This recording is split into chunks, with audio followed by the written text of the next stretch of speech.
안녕하십니까. 저는 둔덕 주공아파트 지역주택조합 사회를 맡게 된 추진위원회 전무 김균환입니다. 인사드리겠습니다.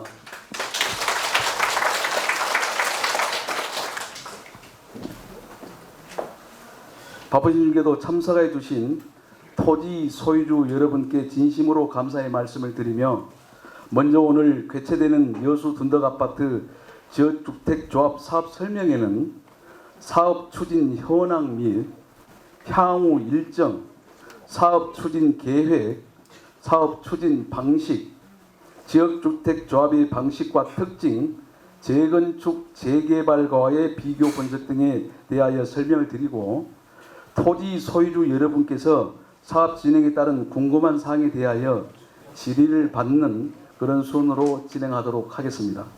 그럼 지금부터 둔덕 주공아파트 지역주택조합 사업 설명회를 시작하겠습니다.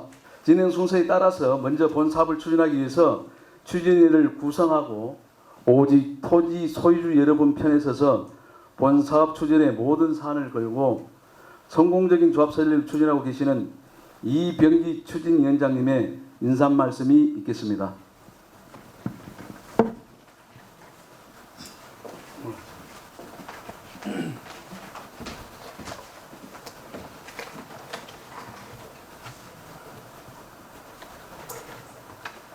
둔덕아파트 토지 소유 여러분 안녕하십니까. 여수 둔덕 지역주택조합 추진위원장 이병기입니다.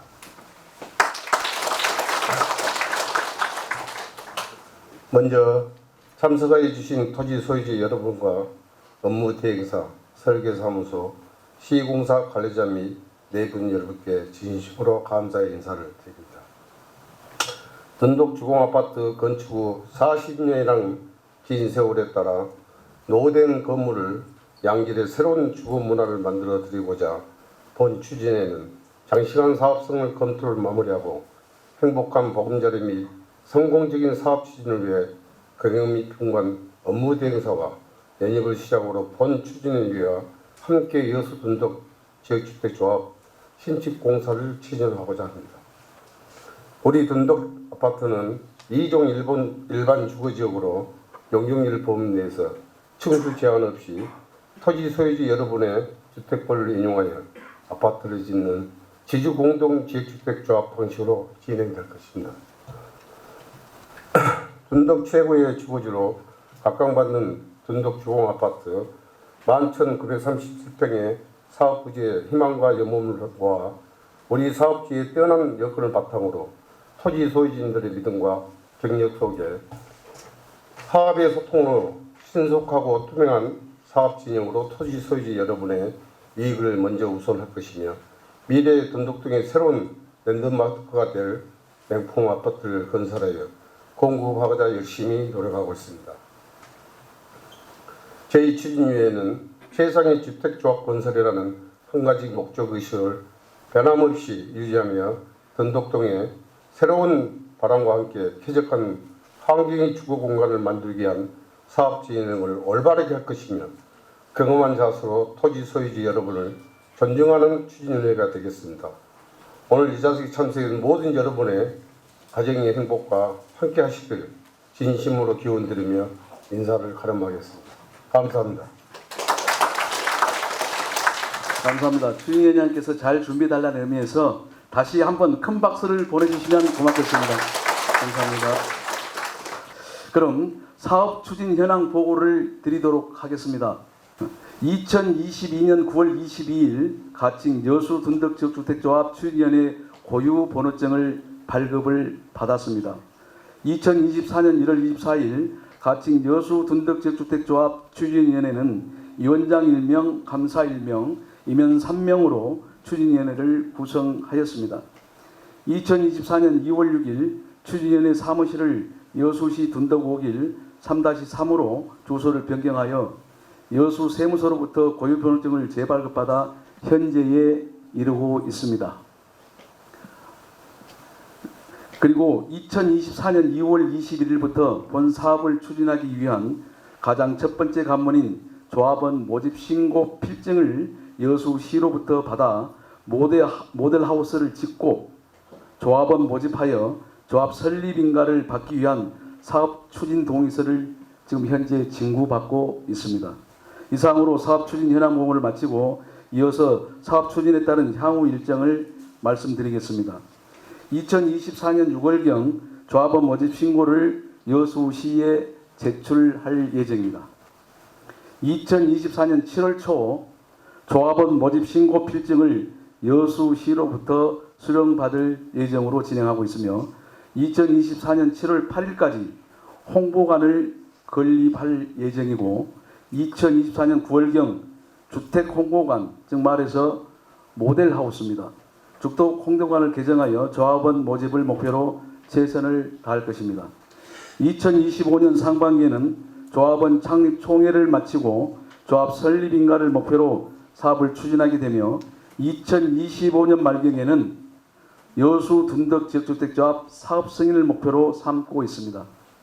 2025년 말경에는 이주 및 철거를 목표로 아마 2027년도에는 아파트가 올라가는 착공을 하지 않을까 예상을 하면서 큰 희망을 가지고 진행하고 있습니다. 이상으로 향후 사업 추진에 대한 일정을 마치겠습니다. 다음 진행 사항으로 설계를 맡아 수고해 주실 디자인그룹 건축사 사무소 김규창 대표님께서 아파트에 대한 건립되어지는 건축 계획에 대해서 설명을 드릴 시간을 갖도록 하겠습니다. 안녕하십니까. 디자인그룹 금성건축에서 총괄 설계를 맡고 있는 김규창 대표입니다. 우선 이 둔덕 주공아파트 배치도를 좀 설명을 드릴 건데요.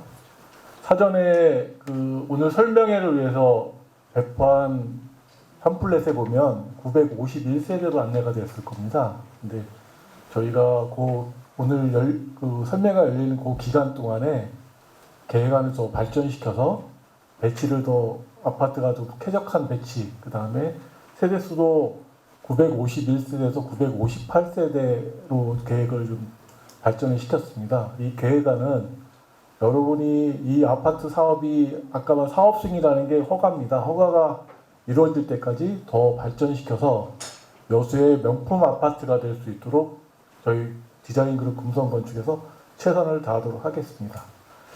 요 배치도라는 게 혹시 아시는 분도 있으실 거고 잘 모르시는 도면을 보실지 모르시는 분들이 있을 건데 그 색깔로 칠해 있는 박스 그 하나하나가 한 동입니다.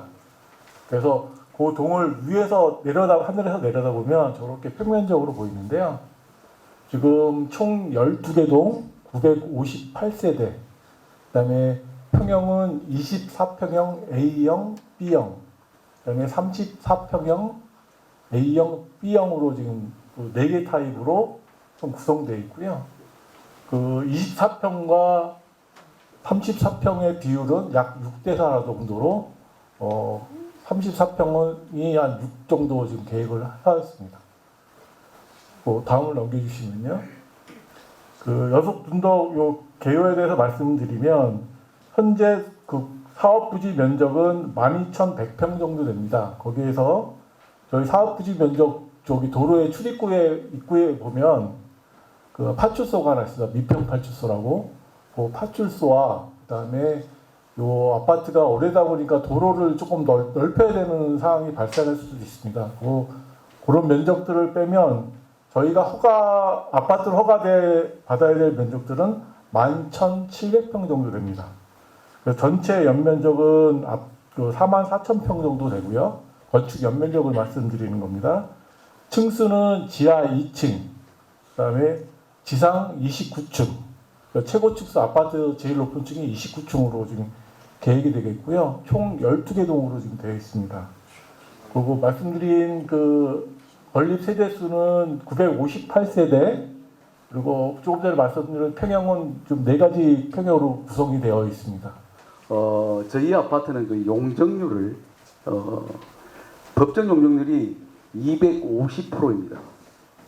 용적률에 따라서 세대수가 늘어나고 줄어나게 하게 되는데요. 법정 용적률이 250%인데 저희 아파트는 최대한 찾으려고 합니다. 249.9%를 찾아서 아파트를 지으려고 합니다. 그러니까 세대수가 좀 많이 늘어나죠. 그리고 아까 말씀드린 미평 파출소 쪽을 변형을 시켜서 이동시킬 계획입니다. 그렇게 하면 좀 더 세대수가 늘어나지 않을까 이렇게 생각을 가지고 설계를 했는데 향후에 설계는 병행이 될 수 있습니다. 지금 이 상황은 이렇게 계획을 세웠다라고 말씀드린 것이고 향후에 여러 가지 좋은 이점, 좋은 방법들을 찾아서 변경을 시켜가면서 여러분들에게 더 편리하게, 편하게 포베이 형식의 아파트를 건립하게 됩니다. 그리고 제가 아까 말씀드렸던 전시관이 건립이 되면 그때는 시공사가 들어와서 그 시공사의 모델대로 모델하우스가 만들어집니다. 지금 배지도처럼 저런 형태로 만들어지되 속의 내장재는 시공사에서 진행하는 내장재로 만들어지고 이렇기 때문에 저런 모습은 나중에 모델하우스가 지어지면 그때 확실하게 볼 수 있습니다. 주택법과 도시정비법 전문가이며 유튜버로 활동하고 계시는 김상윤 법무장님을 모시고 법무사님을 모시고 우리 사업의 비전을 듣는 시간을 갖도록 하겠습니다. 안녕하세요. 저는 김상윤 법무사입니다. 지역주택조합이라 하면 다수의 구성원이 주택을 마련하기 위해 결성하는 조합을 말한다. 즉 지역주택조합의 개인이 본인의 주택을 마련하기 위해 결성하는 조합으로서 무주택이거나 주거 전용 면적 85제곱미터 이하 한 채 소유자인 세대주의 내 집 마련을 위해 일정한 자격요건을 가진 조합원들이 하는 건축 방식이라고 되어 있습니다. 과거에는 지역주택조합은 무주택자만을 상대로 했는데 중간에 법을 개정해서 여러분들이 이제 85제곱미터 이하 소위 국민주택 규모 이하의 주택을 한 채 소유하고 있으면 역시 조합원 자격을 부여하고 있습니다. 그리고 지역주택조합은 별도의 시행사가 시행하는 것이 아니라 조합원 자체가 시행사이다.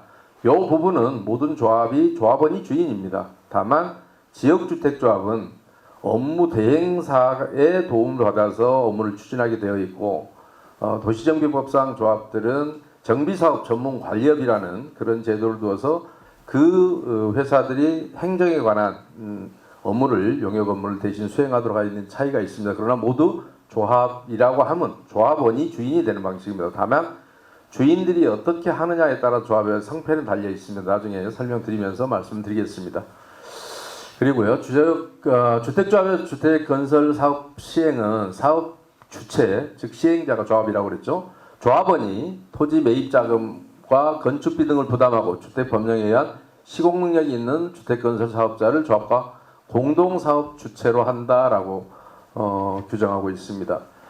이것은 어찌됐든 공동사업이라는 그래서 사업 파트너 정도로 이해하시면 되고요. 법률상으로는 여러분들이 사업 시행자라는 조합이 사업 시행자라는 말씀드립니다.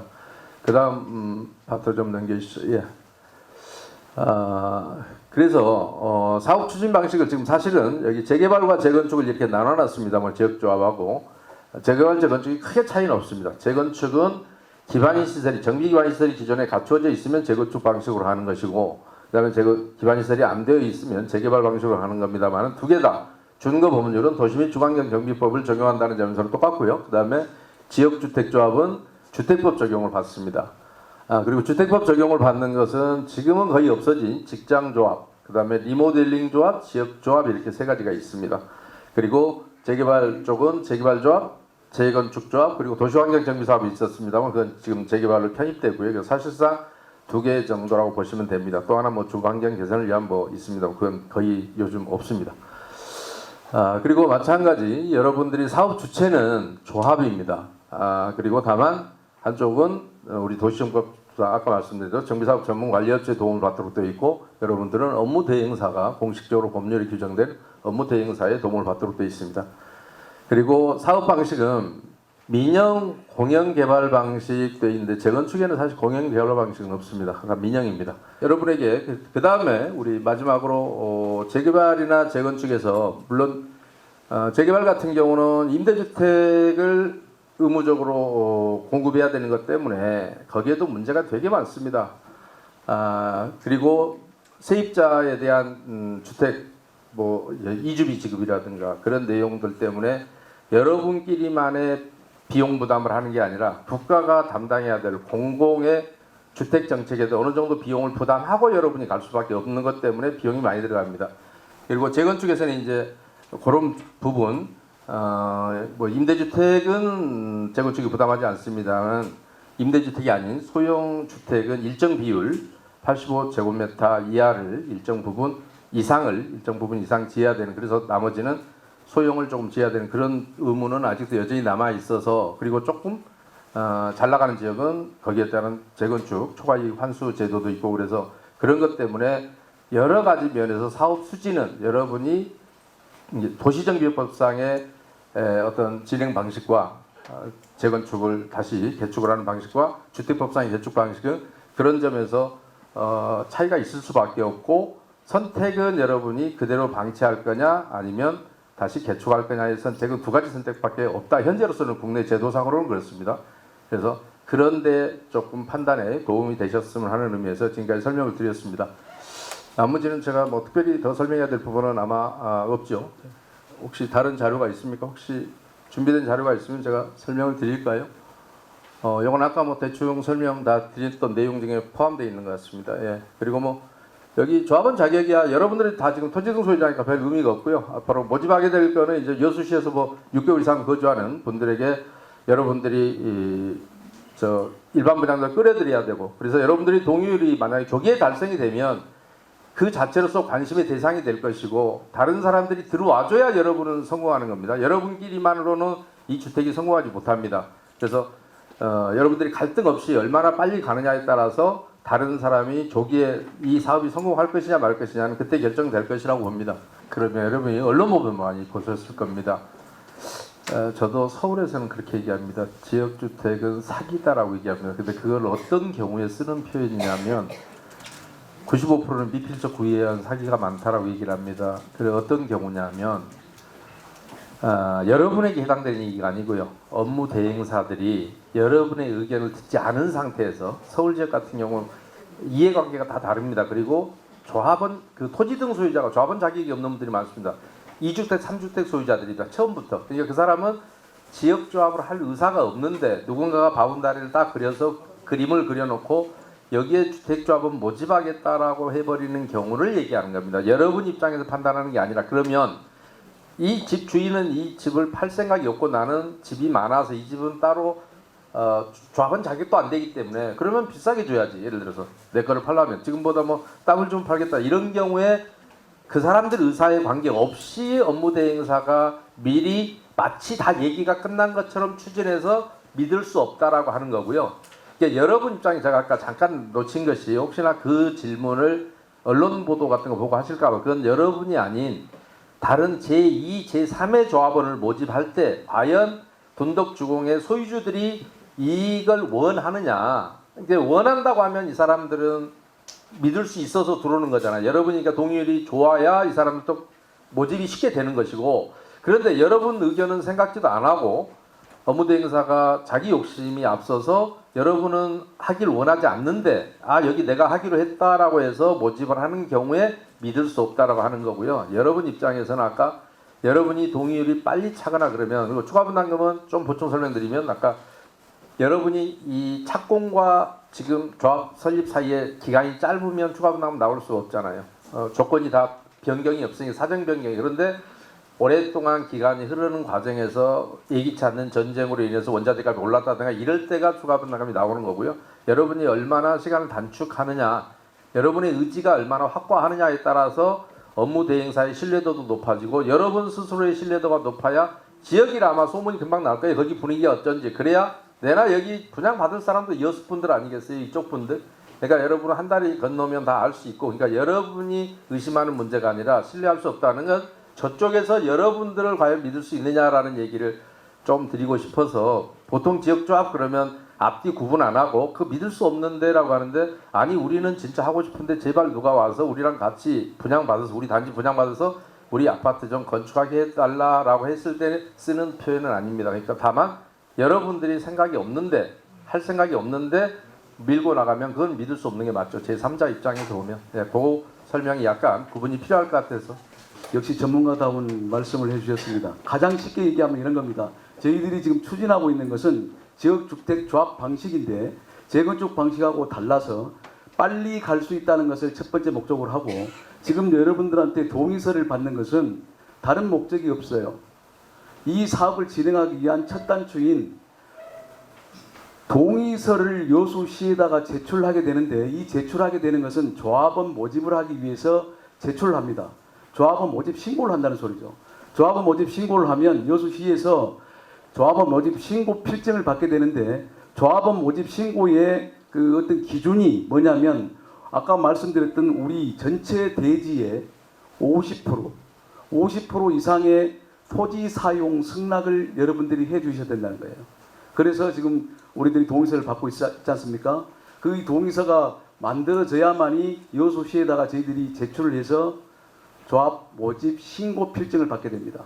그래서 여러분들이 빨리 내주시면 그만큼 사업 진행이 빨라지고 조합 모집을 하게 되고, 그 다음에 아까 재건축에서 얘기하는 그러한 다른 회사에서 시공사에서 돈을 대가지고 여러분한테 피해를 주는 것이 아니라, 여기에 앉아 계신 분들은 전부 다 지주조합원입니다. 즉 말해서 1차 조합원이라는 거죠. 지주조합원은 돈이 필요 없어요. 내가 가지고 있는 집이 돈이잖아요. 그래서 그놈을 가지고 계시고 조합원으로 가입하면 되는 것이고, 2차 조합원이라는 건 뭐냐면, 저희들이 958세대를 지었을 때 50% 이상을 모집을 해야만이 조합 설립 인가가 나기 때문에 50%가 될 수 있는 조건이 안 되잖아요. 420세대밖에 안 되니까요. 다 한다 하더라도. 그런데 대중에는 현금 청산을 해서 받아가실 분도 있기 때문에 다 조합원으로 들어올 수는 없을 겁니다. 다 조합원으로 들어올 수 있다고 한다면 금상첨화죠. 그러면 2차 조합원을 많이 모집 안 해도 되는데, 여러분들이 나는 이게 안 살란다, 그냥 나가고 싶다 라고 판단이 되면 저희들이 현금으로 청산을 해드리는데, 그때 그 부족한 수만큼은 2차 조합원을 모집을 해서 조합 설립 인가를 받아야 돼요. 조합 설립 인가가 받기 위한 목적이 뭐냐면 창립총회죠. 이 창립총회가 50%가 돼야, 그러니까 450세대 이상이 훨씬 넘어야, 약 500세대가 돼야 창립총회를 만들고, 그 창립총회 자료를 가지고 어디를 가느냐, 여수시에다가 조합 설립 인가를 받게 됩니다. 그때부터 조합 설립 인가를 받게 되면 그때부터 나에게 뭐가 주어지죠? 분양권이 주어지는 거예요. 이 분양권을 가지고 출발합니다. 그때부터는 내 집이 되고 전체적으로 이제 사업이 진행되는 거죠. 이렇게 해서 가는 거기 때문에 여러분들이 지금 내고 있는 것은 이런 단계를 가기 위한 첫 번째 조건입니다. 그래서 조합을 만들 수 있는, 빨리 조합원을 모집할 수 있는 동의서를 제출해 주시라는 거예요. 꼭 제출해 주셔야 됩니다. 그래야 빨리 갈 수 있고, 그래야 빨리 사업이 진행돼야 여러분도 그만큼 타격이 덜 들어갑니다. 알아서 내가 뭐 가야 되겠다 하시는 분 계세요? 없습니까? 설명이 잘 됐나요? 아, 이거 대단합니다. 설명이 이렇게 잘 된 것도 없어요. 질문들 되게 하거든요. 그런데 여러분들한테 가장 기쁜 소식은, 이렇게 많은 분들이 이 설명을 듣고 그래 고개를 끄덕끄덕 해주신 것은 정말 좋은 겁니다. 갈 수 있는 거예요. 할 수 있다는 거죠. 우리가 그 흔히 말하는 할 수 있다 해보자 라는 소리 있잖아요. 해볼 수 있는 그런 그 마음을 가지고 출발을 하면 충분하게 사업 진행할 수 있습니다. 그러니까 여러분들이 도와주시고 협조해 주시고 주위에 계신 분들 다 연락하셔서 자, 이거 한번 해보자 라고 으쌰으쌰 한번 하시게요. 큰 박수 한번 주십시오. 감사합니다. 네, 질문 한 분 계시네. 예, 말씀. 동의서가 지금 몇 프로나 지금 준비가 되어 있습니까? 동의서는 프로테이지로 따지지 않고 지금 100여 장 정도 들어가 있는데요. 예, 제가 처음부터 100여 장 하는 것이 뭐냐면, 한 달 전에도 100여 장인데 지금도 100장이에요. 왜? 집을 가지고 살면서, 내가 집을 가지고 있으면서 420세대가 살고 있는 덕충 주공아파트에 내 집을 가지고 사시는 분들이 78세대예요. 78명.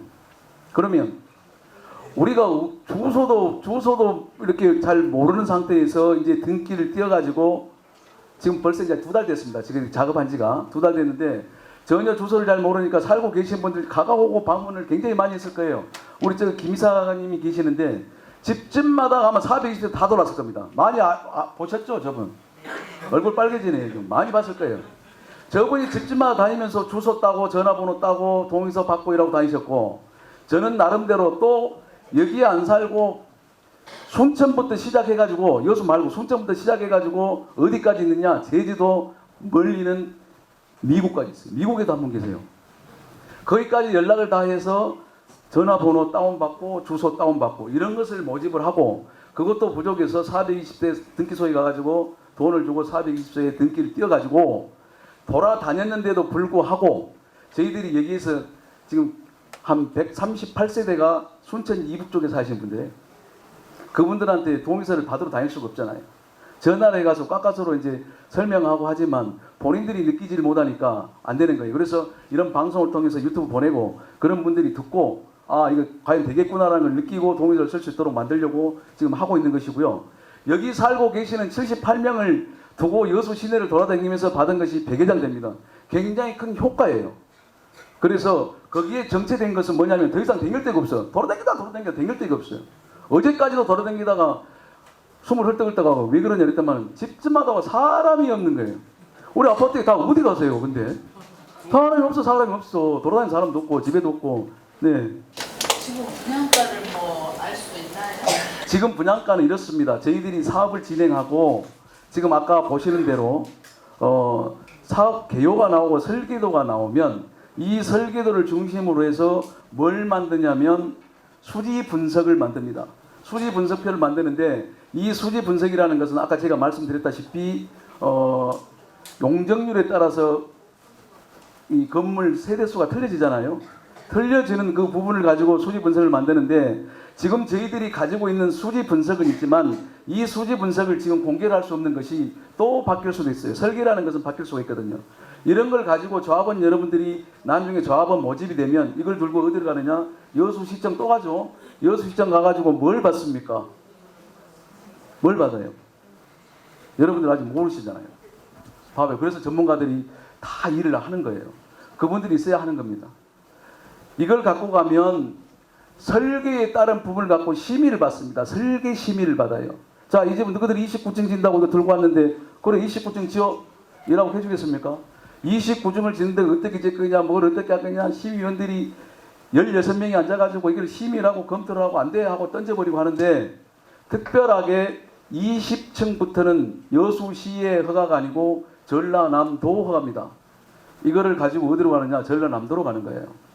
전라남도에서 심의받고 심의받은 것이 통과가 되면 29층을 짓고 아까 말씀드린 사업수지 분석이 나와서 분양가가 책정이 됩니다. 그런데 아직까지 그런 부분까지 저희들이 만들어 놓긴 했지만 아직까지 그것은 공개를 할 수가 없는 상황이에요. 그렇게 알고 계시고 일단 심의를 잘 받아서 집을 많이 짓고 높이 지어서 갈 수 있는 것은 저희들이 노력하고 또 여기에 계시는 업무대행사와 설계사무소가 합작을 해서 조합과 여러분들이 힘을 합쳐가지고 밀고 나가면 됩니다. 고생했습니다. 어떤 의미냐면요.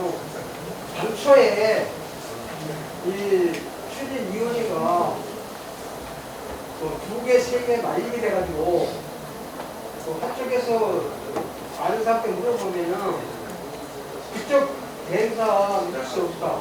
추진위가 2개인가 있었어, 3개인가. 아는 사람한테 그 추진위 토지 동의서를 구해자고 전화가 오는데 도대체 해줘야 돼 안 해줘야 되니까 하지 마라. 지금 추진에 2개 있어가지고 그래서 저희들 입장에서는 아까 들어올 때 제가 그랬죠. 추진 이거 업체가 하나가 통일했다고 하더라고요. 그 분야를 좀 이야기해주고요. 잘 아시니까 어떻게 진행이 왔는가. 저희들은 궁금했어요. 네, 말씀하십시오. 그거 이야기해주고 그다음에 아까 말씀드렸죠. 앞으로 선생님께서 현재 1스테이 그다음에 양구 내란에 서희 이렇게 다 걸쳐 왔던데 제가 알기로는 서희나 양구 내란에 이렇게가 그 당시 때 아주 복잡한 문제들이 많았었거든요. 그 문제를 어떻게克服했는지 그런 이야기 좀 해주셨으면 네, 알겠습니다. 그다음에 여기 조합 추진위원장이 이렇게 선임이 됐는데 어떻게 해서 이렇게 됐는지 그 계획을 좀 설명해가지고 여기 주민들이야 지금 우리 추진한 우리 중도 주공 주택조합은 정말 하나밖에 없구나. 2개 있으면 어땠잖아요. 하나만 있으면은 하나만 보고 가야 되잖아요. 지금도 반신 반이 동의를 해준 사람 있고 동의를 안 해주니까 이런 의견도 또 있고 기회 드는 것이 또 못 믿어요. 무슨 소리인지 알겠습니다. 세 가지죠. 자, 첫 번째부터 하겠습니다. 자, 추진위가 출발을 하게 된 동기 중에 여기에 기존에 있던 그 추진위원회들이 있었어요. 그 업체들을 제가 압니다. 추진위가 두 군데가 있었고, 한 군데는 지주택으로 두 군데가 있었고, 한 군데는 재건축을 해보겠다고 하신 분이 계셨어요. 그런데 지금 현재만 말씀드리겠습니다. 그 과정은 제가 모르겠고요. 지금 현재는 두 군데 지역주택 조합으로 출발하고 있는 이 두 군데 추진위원회는 업무 대행사 선정이 안 돼서 답보 상태라고 하는 거죠. 혼자만 앉아 계시는지 둘이 앉아 계시는지 모르겠지만 지금 이렇게 뭐 우리처럼 활발하게 움직이지 않고 있습니다. 지금 말씀하신 부분에 대해서 제가 좀 부연 설명 좀 드리겠습니다. 추진위원회는 조합이 아니고 임의단체입니다. 그래서 조합 설립할 때 총의를 거쳐갖고 정상적으로 위원장을 선임을 합니다. 그래서 추진위원회는 실질적으로 한 현장에 10개구, 100개구 생길 수 있습니다. 그런데 이 추진위가 난립돼서 서로 싸우다 보니까 사업이 상당히 지연됩니다. 지연되면은 모든 사업비가 올라가기 때문에 분담금, 분양금이 다 올라갈 수밖에 없습니다. 그래서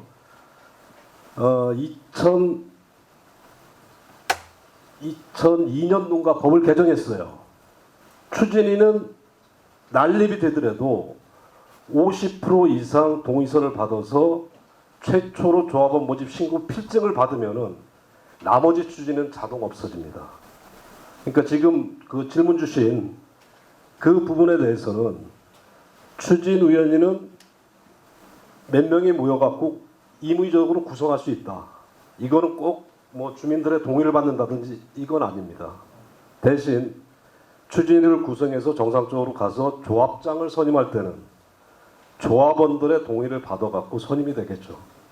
그리고 여지껏 그 법무사님이랑 설명하셨던 부분 중에 하나가 이제 바로 중요한 점이 그런 부분들입니다.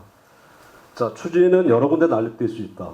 하지만 그 중에서 50% 동의서를 빨리 내갖고 조합원 모집 신고 필증을 받는 데가 하나만 정상적으로 지자체에서 인정을 하고 갑니다. 그럼 나머지는 자동 다 소멸되는 겁니다. 여수 같은 경우에는 땅이 찾기에는 그 비용이 몇 프로나 됩니까? 용적률 말은 용적률 말고요. 원가가 땅값. 네, 땅값이 차지하는 이 프로테이지가 얼마나 되냐고요. 서울 같은 경우는 땅값이 약 우리 이제 수지 분석상으로 이렇게 토지비를 계산을 해보면 약 한 15, 6% 정도 됩니다. 15, 6%. 토지비를 수지 분석상으로 계산을 해보면 땅값이 한 15, 6% 정도 나와요. 그럼 방금에 우리가 봤을 때 서울 아파트 같은 경우에 땅값이 70%를 차지한다는데 뭐 15%면 아니 그거는 우리 그 업무 대행사 대표님께서 말씀드립니다. 그것도 설명드리겠습니다. 자, 지방으로 갈수록 땅값은 싸지 않습니까? 가령 서울이라도 강남에서 개발하느냐 아니면은 죄송한 얘기지만 쫙 금천동 가서 개발하느냐 땅값은 강남 같은 경우는 평당 한 2억씩 갑니다. 그러니까 땅값이 차지하는 포지션이 높을 수밖에 없죠. 그런데 지방 같은 데는 공사비가 차지하는 비율이 70% 가까이 됩니다. 땅값은 싸기 때문에 가령 상업지에서 지느냐 아니면 일반 주거지역에서 짓느냐 아니면은 저 임야라든지 이런 걸 갖고 있는 자연녹지에서 지구 단위를 해서 주거지역으로 만들어서 지느냐. 자, 자연녹지 같은 경우는 땅값이 몇십만 원밖에 안 갑니다. 그런데 주거지역으로 만들면은 땅값이 몇백만 원으로 뜁니다. 그러니까 처음에 땅을 샀을 때 지금 질문하신 분 같이 어디냐에 따라 갖고 땅값 비중이 엄청난 차이가 있는 겁니다. 근데 네. 일반적으로 우리가 방송에서 이런 이야기할 때는 다 틀리지만은 대부분 어린이로 이야기를 하지 않습니까? 아닙니다. 그거는 그러고는 명동에 한 평하고 저기 뭡니까 서울 병두리고 한 평은 천지채가 나버리고 일반적으로 서울이랑 같은 데는 정상적으로 이제 뭐 땅값 자체가 워낙 비싼 지역이지 않습니까? 하다 보니까 한 70% 정도가 땅값이 차지한다 하는데, 자, 저희가 이 사업을 할 때 보통 보면은 이제 분양가를 산정할 때 가장 기본이 되는 게 땅값 플러스 공사비 플러스 이 허가를 받을 때까지 필수 사업비라고 있습니다. 자, 설계비도 들어가고 감리비도 들어가고, 그다음에 자금이 딸리면은 대출도 받아서 땅값 잔금도 줘야 되고, 이 금융 비용이 차지하는 이런 필수 사업비들, 이런 항목들이 합쳐져서 분양가 산출이 되는데, 자, 이 분양가가 땅을 비싸게 사면은 공사비면은 대부분 예를 들어서 우리가 이제 뭐 10위 안에 들어가는 현대나 삼성이나 대우나 GS나 이런 데 같은 경우는 일반 중견업체에 비해서 공사비가 일반적으로 한 100만 원 이상 정도 비쌉니다. 자, 그런 데가 공사했을 때 하고 말고 중견업체들이 했을 때 이 공사비를 따져갖고 이제 분양가를 정하는데, 땅을 비싸게 샀고 그다음에 빅 브랜드로 갔을 때 분양가가 가령 평당 1,000만 원이 나왔다 하는데, 이 지역 같은 경우는 이 1,000만 원에 분양을 하면은 분양이 안 된다 이러면은 그 사업을 못 하는 거지 않습니까? 지금 말씀하신 부분이, 자, 땅값이 차지하시는 포지션이 70%다. 그럼 공사비가 있어야 되고 필수 사업비가 있어야 되지 않습니까? 이게 너무 비싸면은 이 사업은 하라고 그냥 돈 주고 하라고 해도 저희는 못 합니다. 그렇기 때문에 그 일반적으로 70% 정도 땅값을 차지한다는 거는 서울에서도 중심가를 말씀하시는 거지, 이 변두리 갖고는 얘기하는 건 아니고요. 그래서 이 비율은 지역에 따라서 다 틀립니다.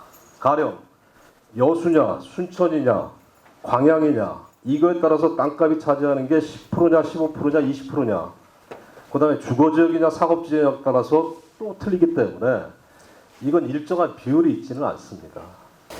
그 시세가 있지 않습니까? 자, 지금부터 그러면 여러분들이 이제 생각했던 거, 들었던 거 다 이렇게 이제 들었을 걸로 믿고 모든 것을 회의를 하겠습니다. 그래서 마치고 여러분들 돌아가시기 전에 추첨하고 그러고 마치겠습니다. 자, 고맙습니다. 감사합니다.